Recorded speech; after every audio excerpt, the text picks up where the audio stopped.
Not going to be making your potatoes any other way.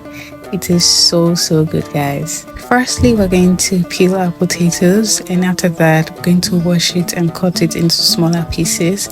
You can decide to cut however shape or size that you prefer, and then we're going to cook this with some salt, and then I added some baking soda to that as well.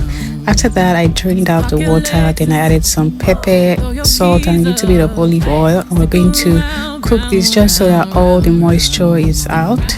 After that, I transferred onto our baking sheet. I'm going to put this in the oven to roast. After a few minutes, I just flipped it, and then here I have a mixture of parsley, minced garlic, and some olive oil. I drizzled that all over, and then we're going to give this a good mix, pop it back into the oven for a few more minutes, and it is ready.